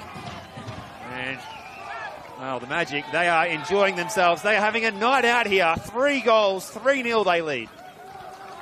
Yeah, we saw from the first minute a very attacking mindset. I've mentioned it before. Theodorakopoulos, a player who scores a lot of goals, conventional, unconventional, a set-piece taker, and really today, that opportunist goal there by Theodorakopoulos probably deserves that. Has had probably a little bit more of a difficult season than he expected, but he has that talent. Right place, right time, attacking midfielder with a repertoire, and fantastic. And there we go, 3-0. Who would have thought? Although queuing up there, Matty making the first save. Not sure if the shot had come from Frangi or Olamawewe, but Theodorakopoulos was on the spot, and he has scored 1 goal in the Cup so far this season in the Magic's 3-2 loss when they were eliminated by Dandenong Thunder, but he gets his first league goal since making the move to Paisley Park, and, well, it really underlines what's been a great performance from him tonight. Yeah, not just him. I mean, Fabrizio's shown some danger. When Frangi's putting a lot of work. Obviously, he's been up there and also not afraid to take a few shots. Scored a fantastic goal. Al Harley, we saw last week, you mentioned, super goal. So really, I don't want to talk it all up, but Altona today are just a different outfit, a different team, a different flavour, which hopefully for the second part of the season we'll see more of, because they're playing a brand of football tonight, which we haven't seen, but it's quite exciting for fans and aficionados of NPL football. It's a freewheeling style of play. They've gone from being the Dower side that scores less than a goal a game to becoming the Brazilians of NPL Victoria the way this is going. As they look to defend this one, though, Shalamanov-Trinkov doing the business in the short sleeves. It's definitely cooling off here. It's down to 14 degrees here at Altona North, and I hope you're enjoying this and keeping warm. If you're at home this evening, as Bilal Habib looking to skip past his opponent and try his luck. It's Habib! It's a rout for the Magic. Bilal Habib gets past one, and then he slots it past Matty. And the home crowd here is lapping up this performance by the Magic. 4 goals to 0. Who would have seen this coming, Peter? Nobody, but we did mention, and I mentioned before, the first couple of minutes, they were really up for it, very attacking, and really, I think it's Carrigan would have been very disappointed. Even Matty, that got him on the other post. That is a very, just got split aside and just really, but Habib, great. He's been one of the leading goal scorers here, an exciting player. Probably deserves that tonight, and just not afraid to take the shots. It's a different Altona. The Knights are unfortunately in disarray, and there's going to be questions asked, but I'm sure they'll bounce back. But you can't lay off like that, and just great execution. And there we go, 4-0. Who would have thought? It's the third of the season and the fourth in all competitions for the 24-year-old Bilal Habib. He's an excitement machine, and he got a full head of steam up there. Confidence running high and slotting that one through.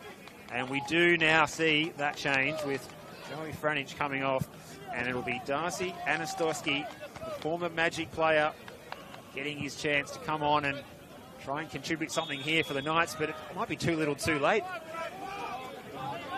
Yeah, now they're going to the front two attackers, which they should have probably, earlier on in the match. But yeah, is it too late?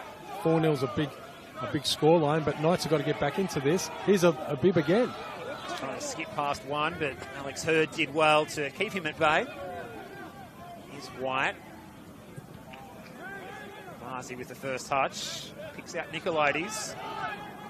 Marzi in the centre of a quadrant of red and black, and the Magic win the ball back here. Frangi, Kawaguchi providing the overlap. Frangi goes down holding his ankle.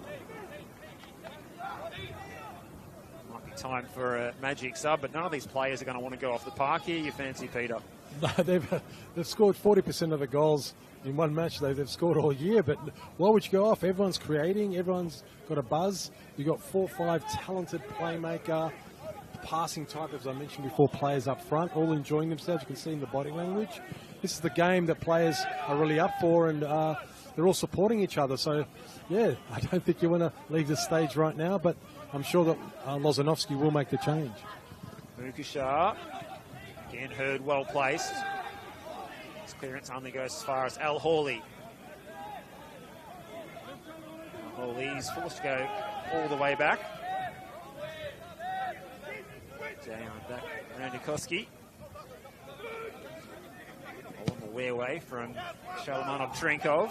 Kawaguchi's little knockdown. Long read by Werndl. Clearances straight to Al Hawley. Theodorakopoulos. Fabrizio. A couple of goal scorers combining. Fabrizio again now out wide is Kawaguchi, the right back who's stayed forward. Mukashar.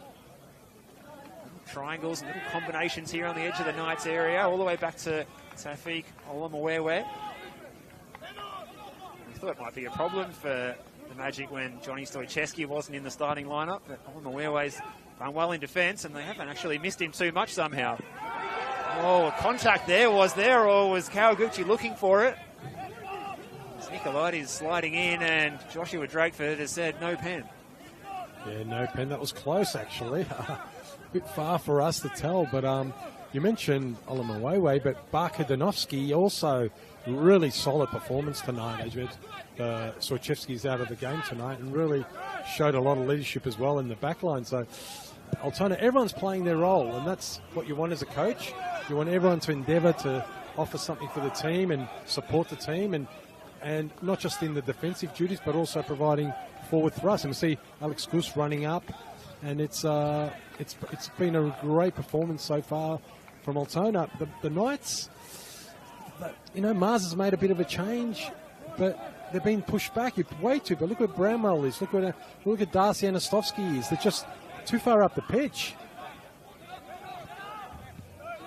Big problems here for the Knights if they weren't already a whole lot of strife leading into this one. They're staring in the barrel of their 5th straight loss in the league, with the vacant head coaching role to be filled. We'll wait and see what will happen on that front. It's Kawaguchi combining with Mukashar. In fact, it was Al Hawley. That's Mukashar on the end of that one in the long sleeves. Morton trying to get something going here for the Knights.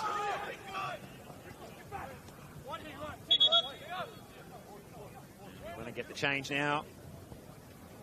It's going to be Steve White, so the player coach rips off the armband. He's going to be replaced by the number 17, which is Mark Petheriotis, a player who has contributed with a couple of goals so far since coming across from Melbourne Victory, where he scored 7 for their reserve side last season.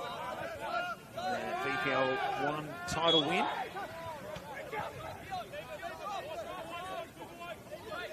It's the Magicians holding all the aces at the moment. They lead this one 4-0. They've only scored 8 goals all season going into this match. Who would have thought we'd be standing here at 4-0 with still a lot of time to go, still 20 minutes to go in this one, Peter?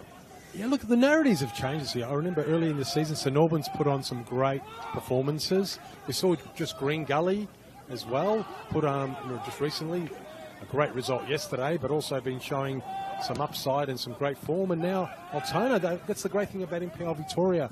We're seeing teams can surge up the table, and the Knights will be looking at that and say, it's our turn soon, otherwise it's going to be a difficult season. But they need to look at how it's been happening for other teams that 1, 2, 3 games. Bramwell giving chase as he touched it out in front of himself and putting in the short steps. It was Ilya Shalamanov-Trenkov to try and get up to a high enough cadence to make sure he got to the ball first and supply the long clearance forward. Touch of Marzi. Bird trying to get forward, but that one's out of play. Well, you mentioned, Peter, you've been travelling the world of late. You've been to the football conference in Budapest. What other insights can you bring back from an Australian perspective from your adventures of late? Okay, I'll give a few trends. It's interesting. I want to give this trend that, I was talking to a few German agents, and they were telling us the way it works there, especially with younger players who aren't getting game time. They've got, the Austrian league, which is nearby. The Austrian league is a bit more technical than the Swiss league. Swiss league is more physical. I wouldn't have thought that, but that was an interesting insight. But what their model is, the pathway model, is... Theodore Akopoulos, as we'll just jump in there with an attack for the Magic. Mukashar, Habib with the curler. And second bite of the cherry for Matty, and he's going to try and the ball going forward to Dunlop. Might be able to continue with that. Yeah, I don't want to take away from this game, but the pathway methodology, if I can just call it that, players from Austria, Switzerland, they go to Germany, and then the aim is to go to England. So they sort of develop that sort of mindset. Now, in terms of Australian players, I will say this, the competition is much more fierce now because you're getting a lot of players from Africa who in a way are cheaper because there might not be transfer fees, the way that a lot of the African clubs work. Even training comp's an issue. Whereas Australian players are seen talented, and we know, and you mentioned to me this before, we had a little bit of discussion, Steve, in relation to Australia now in terms of the A-League, having a lot of young players playing. I think it's second most in the world, under 21 players, first team football. So that's looked upon very positively. However, are your players expensive? And right now, a lot of players coming from Africa, and that's what you're up against. But there's one other thing I want to say, that the transfer market's changed. Teams are looking for under 24 type players these days. It's no longer, sure, if you need a striker and you're a top club, you'll buy someone 28, 29. But now 23, 24 is a sweet spot of value, as is 18, 19 for some reason. So some very interesting insights there. No doubt there'll be some big moves for some players and some really good young attackers in the A-League this season. But at the moment, we're enjoying the attacking play that we've seen from the Magic so far tonight.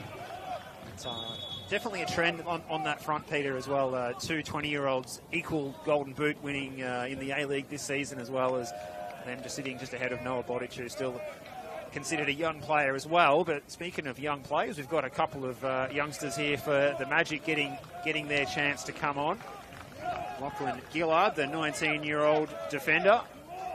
There's the number 34 getting his chance here, as well as Salu Kamara, the 27-year-old, a fraction more experienced, the 27-year-old attacker. New South Wales born originally, coming across to the club from the Metro Stars in South Australia this season, and those two players eager to get out there. Kawaguchi, who's had an excellent game at right back, is one of the two players coming off. Yeah, Kawaguchi on a yellow card. I think you don't want to risk it. You've got some big matches coming up.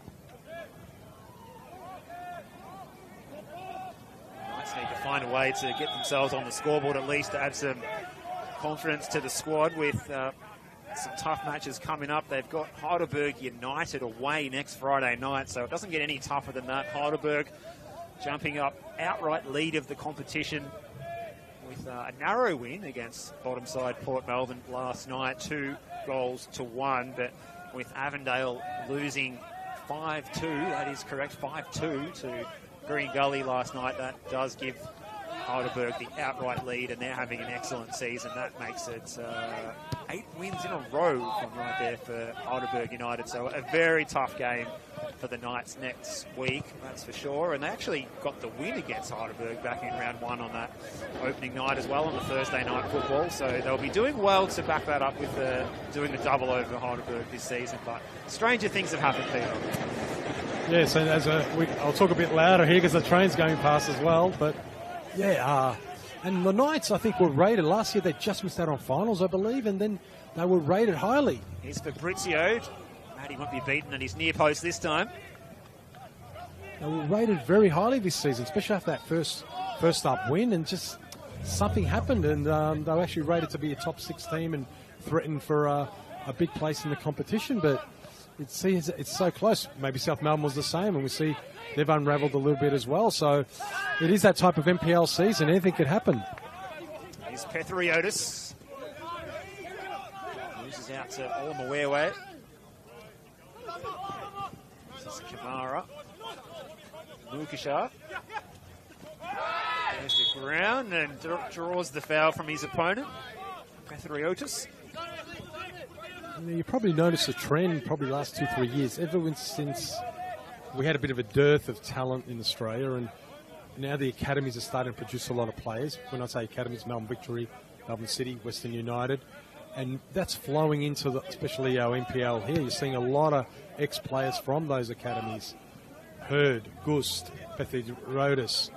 So it's really changed, I suppose, the texture and the narrative of the NPL Victoria, being a lot of players who maybe we're going to get a pro opportunity, and we know how hard that is to get a pro opportunity, especially in A-League, moving on to the NPL. And this is where the second division needs to happen, for these young players to get that other second chance, maybe to go pro from a launching pad, whether it's A-League, but also second division. And I think that's going to be something that we're going to look to in the future, supporting a lot of these players. It's Anastosky. His first touch was a bit too distant, and getting in to apply the pressure was the substitute, Salu Kamara. Kamara making his 12th appearance for the Magic this season tonight. He's not played too many full games, one of them off the bench.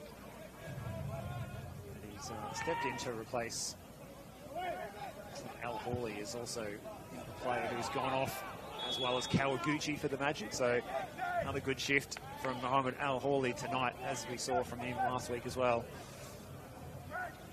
And this is the thing, I mean, when you're now with YouTube, NPL on YouTube, those kind of goals, Al Hawley's goal last week, get seen not just in Australia but overseas, and this is the kind of exposure you want for your football. I mean, sometimes we undersell ourselves in Australia. It's quite a physical game, but it's also quite technical and tactical. I mean, today, you can say that Lozanovsky's really got his tactics right in a tactical game, the way he set up the front, the midfield, and his defence has really lived up to a really good game tonight. So all working tactically for Goran Lozanovsky. Well, as a player, watching him back at Lakeside Stadium, the old Bob Jane playing there for South Melbourne, a really entertaining player, but it's his players that have been really entertaining tonight, that he's deployed them in attacking roles, and they've been outstanding. Here's Theodorakopoulos trying to curl it. And he puts his hand to his head, hoping that one was going to sneak in at the far post. It was just past the upright. And that would have been 5 to really put an underline on this result tonight, that the Magic, they've turned up. As we said, they've only scored 8 all season in the league, but they've scored 4 tonight now. I'm trying to say 8 leading up to this game in the 12 games prior. Magic fans tuning in far and wide, enjoying this one, and thanks for your company on the NPL Victoria live stream. Round 13, Saturday night football with Steve Curtin and Peter Paleologos, and also great work behind the camera to Oscar, giving you the best look at the action from the comfort and warmth of your own home tonight, as the temperatures are starting to drop as winter approaches here, in the middle of the season here in Melbourne. Here's Nicolaides. He's got a full head of steam up here. Olamuwewe was able to just keep his eye on the football and prod it away. Cromwell flew for the header. It might have just about hit him in the face, but he's going to keep going. Fabrizio and Theodorakopoulos looking to switch the play. It's a delightful ball across the field to Bilal Habib. We've already seen him score 1 goal from this sort of position earlier tonight. He's well defended by Alex Hurd, though. Kept his footing and kept his eye on the ball as well. Outfield by Marzi. Anastosky sliding in. Yeah, I've been watching Alex Hurd have a pretty good game tonight. He's been looking for that sort of full-time playing opportunity. Maybe found his position. He was more of a winger, but now more of a wing-back, and can see now he's growing into that role. But Knights need more. I mean, Mars has moved more into the midfield now to get a bit more creativity. You've got Pethodorotis who's come on, and Nicolaides has really got to make those runs. I mean, they're all end with S's, Greek surname, sorry, but basically, I didn't mean that. That just came to mind. But you've got 3 players there with a lot of talent who really got to get into the game. And, there's upside for the Knights. It's just got to come together. And today hasn't been one of those games. Here's Nicolaides. Wing-back trying to find a way through here against Fabrizio. It's a pacey player, Fabrizio. Here he is on the ball, looking to go around Morton. Play on's the call from referee Drakeford. Pethriotis. Switch the play. Pressure from Kamara. Folds are over to the far side, looking for Dunlop. Breaks for Mukashar. Looking frustrated figure over on the far side. Kamara's gone to ground, so we might even see the ball put out of play here, and another delay. Might have just copped an accidental poke in the eye there, and we're about to see the change for the Magic with Connor O'Keefe coming on, the player that came on just before half-time last week for Gildas Gomikaweza, who copped a knock to the head just before the half-time interval at J.L. Murphy last Friday night. O'Keefe gets back an opportunity. He showed some early signs early in the season. It's going to be an exciting addition for the Magic. But right now, there's so much competition for attacking places at the Magic. I say that even though they only scored 8 goals this season, although we've got the four tonight. But really, tonight they just got it really together, and they've really shown what they can do. And, with Wozanovsky getting a lot out of his players in this sort of formation, it'll be very interesting going ahead. And as you mentioned, playing the Burgers next week, that's going to be a big test. But it's good that you've got options, and O'Keefe, a handy player to have. 26-year-old Scott from Peterhead. He makes his 12th appearance for the Magic this season, and Christos Theodorakopoulos, the player who is substituted. High fives all round for him as he came off the pitch. Certainly the Magic staff very impressed with his performance tonight, getting the nod to be in the starting 11. And, well, taking full advantage of it. Here's Bilal Habib, who's already got 1 tonight. He plays it in for O'Keefe, who with his first touch might have managed to make it 5. Yeah, I think he'll be disappointed there. That came on, rolled really well for him, and O'Keefe just missed that. But it's been a big week in football generally. We saw James Johnson step down as CEO after 4.5 years at Football Australia. That's some big news coming out of HQ, Stephen. Yeah, something that I'm not sure if some of the other powers that be or yourself, Peter, might have been people that saw that move coming, but I hadn't been something that I was alert to myself. None to say, needless to say, a very big change in the governance of the most played game in the nation. Yeah, well, there is some speculation. I'm not sure, but Sydney Morning Herald, I believe, on the newspapers, and also Australian Financial Review, maybe, that Football Australia may be having a big debt about 7-8 million, which recently hasn't been the case. Obviously, you know, the Matildas doing well, a lot of commercial, hosting the Women's World Cup, all those sort of as the Socceroos doing really well, the World Cup in Qatar, there's money in that. Yeah, so some budget, you know, making a loss, I don't know. A lot going on, but a lot of things happening in Australian football. Here goes the substitute O'Keefe, and again, Alex Hurd, he's been one of the brighter lights for the Knights tonight, playing on the right-hand side when he normally features down the left. Marzi, one way then the other. Plays the ball through. Is the flag going to stay down here for Dunlop? Oh, Shalamanov Trenkov making an excellent save, spreading himself to block the Melbourne Knights winger who got clean through on goal. That was probably the best look the Knights have had, one-on-one with the tall goalkeeper and unable to find a way past him. Yeah, I think that was the first probably shot stop, natural shot stop by Trenkov. Showed a lot of ability there and as a natural shot stopper. But Mars, it's good to see him in that midfield role. He's actually created one or two passes and trying to dictate terms and really created that opportunity, which Dunlop, I think, couldn't finish. But that may be where you need to probably put Leon Mars. He's got a lot of natural talent and someone who's a baller and can control a little bit of the midfield. We've got a few sore players out there, but it's the Knights got to take away from this that things change quickly. You can create opportunities, you can create momentum in the NPL, and maybe with a few switches around of players and putting them in different positions, that may get you some momentum later in the season, because right now it's a difficult situation, but there are a few light bulbs out there, and I says Marzus, Pethirodis adding a bit. We've got to see more from Darcy Anastovsky. Hasn't had much an opportunity, but the Knights, they've still got some very good players. It's Saad Mukisha, who's the player who's down at the moment. Looks like he's just suffering a bit of cramp, so he should be okay to continue for we're down to less than 5 minutes of regulation time to go. I mentioned the Knights, some tough games. We said Heidelberg coming up away on Friday night. They've got the big cup game against Northcote City on Tuesday week. That's going to be a beauty. And Northcote City, interesting team, a lot of high-profile players, a few ex-Knights players as well in their squad. They'll fancy their chances in that one by all reports. They do, in fact. And then it is the original rivalry on the following Friday in round 15 against South Melbourne, followed by a trip to Avenger Park the following Saturday. So a tough run of fixtures, so the Knights really don't have a lot of time. They need to get their house in order pretty quickly here, because they're going to end this evening in the relegation zone. They are, and I'm just looking around grounds, a couple of updates. It's still 3-0, Dandy Thunder with Preston, and St Albans have equalised against Hume. 1-1 in that match. I believe it's half-time there too, so St Albans are a very consistent team, although towards the bottom, they're always hard to beat them, showing some really glimpses. We mentioned that earlier. But you also mentioned South Melbourne Knights. Considering they're both their positions, that could be another big game, a game changer for both teams this year. So, very interesting fixture.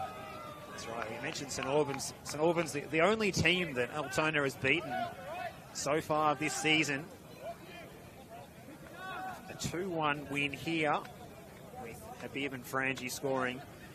They've had no win in 10 league outings, but they're going to give a rousing rendition of the team song on full time tonight, you fancy, Peter. There's going to be a massive uplift of stress and tension and everything that they put into this side. They thought they might have been on their way to a win last week. They led 2-0 at bottom place Port Melbourne, and they had to claw away and scramble for a 94th minute winner to get a share of the points in the end. Here comes the corner. The outswing here from Gus. They're queuing up for it. Fabrizio is there. It's allowed to bounce in the penalty area. The Knights need to clear this away. And it's out of play one way or another, but it's going to be a corner now from the other side for the Magic, so they can just control the tempo here. And just on reflection here, this is not a grinding result. They didn't grind out this result. This is a showcase result, which we haven't seen anything like this for Altona Magic all season. They showcased their repertoire of skills and attacking, and really this is maybe the momentum they need for the rest of the season, because this is one of probably one of the better performances by a team, as it was Green Gully last night. So interesting where all this lands. In comes the corner. It's from Gust again. The back post, the bicycle kick attempt from Frangie. We said that they brought the flair, they brought the flamboyance, and they brought goals tonight. The bicycle kick may not have connected on this occasion, but the football and the entertainment that we've seen here has been lapped up by the fans. We've enjoyed the style of football that they've played, and I'm sure you have if you're tuning in at home as well. Maybe not so much Knights fans, but you have to appreciate their attacking play has been impressive so far tonight. And we are into the last minute of regulation time. We're going to see a double sub here, and coming into the action is George Sitsinaris, as well as Julian Rodriguez. A couple of exciting players. Titanaris, ex-South Melbourne player, who got some game time last year. I think he's taken Fabrizio's role. But yeah, it's Altona Magic, different team today. And as you said, this was the NPL match of the round. And unfortunately, the Knights, we expected more from them today. It just hasn't happened. And it's a very disappointing night for him. But, you know, you bounce back. And that's what you've got to see. You've got to see this as a possible launching pad to try to resurrect your season. Absolutely, as Bramwell's trying to get the ball going forward, but they've turned it over here again. This is Kamara with the long-range effort. Anthony Frangie making his way around to the technical area. The long way around, nearly went for a screamer there behind the goals. I don't know if you agree, Stephen. Probably the best game Frankie's played all season for Altona Magic. Really, and you know, he's tried a few things, a few extra shots, maybe could have laid it off, but a really great performance. And I think you'll see that when the bench rise up when he comes to the bench. Just his performance today has made a big difference for Altona. Well, he scored 3 goals in the league this season, and 2 of them have come in games where the Magic have actually got the win, which has only happened twice all season. This will be the second win this year. Yeah, definitely a good performance. And you mentioned it was a stand-up performance for him. I think he was playing some good football in the early weeks, and he was out of the squad for a few weeks in the middle there. A bit of an injury concern. Back in now, and really hitting his straps again as they look for potentially a 5th here. O'Keefe doesn't get the foul. Play-on's the call from referee Drakeford. So we're into an added 5 minutes of stoppage time here. 5 minutes if you're wondering, so we're not too long to go. Here's Gillard, the sub in the long sleeves. Pressure from Petheriotis. Here's Morton. Kept in play for the Knights. Nicolaides, Petheriotis. Forward by Carrigan. Sitsinaris. Breaking switch of play, but there's no one there to get on the end of it. It's going to run harmlessly out in front of the President's room.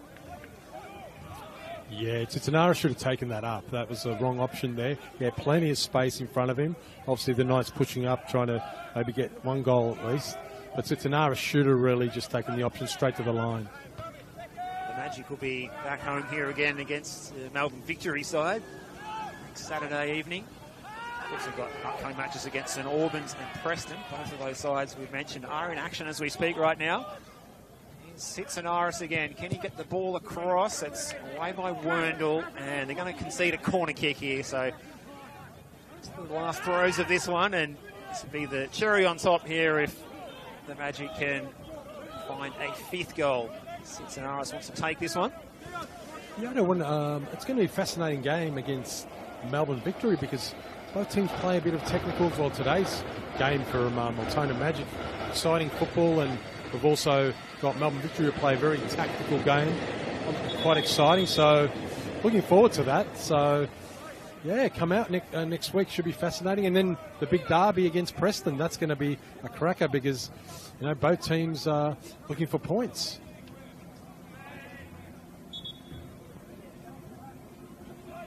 It's going to be a huge crowd here for that game in 3 weeks' time. And the chance is over the bar. Oh, there was a gaping hole there.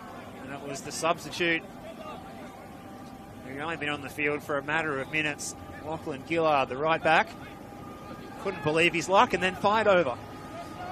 I'm not going to say you got to do better than that, but really that should have been the 5-0. And it just came to you, obviously, the Knights not man marking as much in this latter page, just trying to sort of more of a zonal marking. And what an opportunity, really, for Gillard to get that goal. And you've got to take those opportunities. He'll be very disappointed. Way coming into the team. What a performance he's put in tonight as he plays it forward towards Habib. Habib keeping it in play.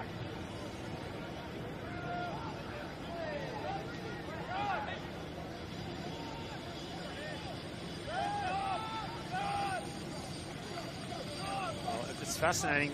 In recent matchups between these sides at this ground, there's always been just the one goal in it in their last 3 meetings here.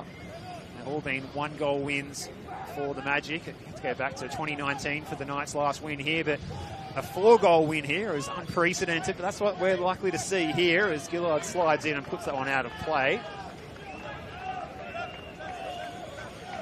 front of half-time substitute Leo Marzi. Definitely good to see him back from injury.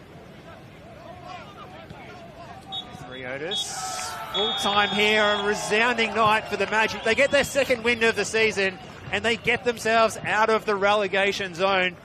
It's a terrible showing for the Melbourne Knights in a week when they've had the tumultuous topsy-turvy situation. Ivan Franic leaving the club and their search for a new manager is only going to intensify after what we've seen tonight, Peter.